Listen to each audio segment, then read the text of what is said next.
Olá, sejam bem-vindos ao 5º episódio de Neurociência e o Brincar. Eu sou Liana Pinto Tubelo e hoje vamos falar sobre memória lúdica. Então, as memórias, para falar sobre memória lúdica, eu vou falar um pouquinho sobre as memórias. Nós temos dois grupos de memórias, a memória declarativa e a não declarativa. Na memória de longo prazo e temos as memórias de curto prazo com as operacionais e memórias de trabalho. A memória de trabalho e operacional, elas existem aí para uma necessidade básica, um gerenciamento da realidade. Por exemplo, eu memorizo um número de telefone para que eu use numa urgência e daqui a pouco eu não tenho mais uso daquele número, eu esqueço, porque ele não tem significado para mim. É diferente de lembrar do número do seu telefone ou do seu marido, do seu filho, quando tem alguma importância para você. Essas memórias de trabalho, elas vão se tornando memória de longo prazo conforme tenha aí a composição emocional e de significado. Já as memórias de longo prazo, declarativa e não declarativas, declarativas são as explícitas, são as semânticas, né? E as episódicas ligadas a fatos e eventos, e as não declarativas são as procedimentais, são as implícitas, ligadas à ação, ao motor, ao fazer, à vida prática, ao cotidiano. Qual é o segredo para a gente ter uma memória de longo prazo? Sempre relacionar essa memória da consciência, que é a declarativa de eventos e fatos, à memória da ação, a procedimental, das habilidades.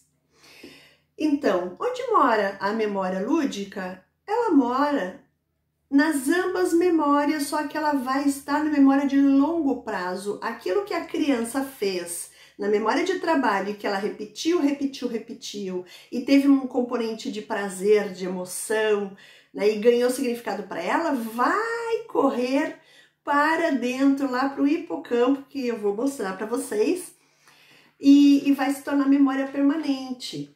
E aí, enquanto memória permanente, que vive aqui, né, que tem um controle no hipocampo, dentro do sistema límbico, onde é o sistema que controla as emoções, né, e está ligado ao bulbo olfativo também, ou seja, a criança sente cheiros, e aquilo pode se tornar, a gente sente o cheiro de uma comida e já vem a gustação e às vezes já nos remete a fatos vividos com aquele alimento que eu comi.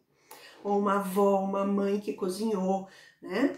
Então, a memória de trabalho, ela já está relacionada ao pré-córtex, à função executiva, por isso a criança não tem uma memória de trabalho também muito bem constituída, ela precisa do desenvolvimento, de uma maturação do pré-córtex, das funções executivas. Também tem o occipital ligado ao sistema límbico e ao hipocampo. Então, é todo um cérebro trabalhando para a constituição das memórias. Eu quero trazer, então, um exercício para vocês, do método Montessori, que foi criado, a lição dos 3 tempos, que foi criado por Eduardo Segan, um dos pais da educação especial, na década de 40. Montessori começou a se debruçar sobre os estudos de Eduardo Segan e Gia Itardi e trouxe para a pedagogia científica a lição dos 3 tempos. E por que eu trago ela? Porque ela segue exatamente os passos hierárquicos da construção de uma memória permanente.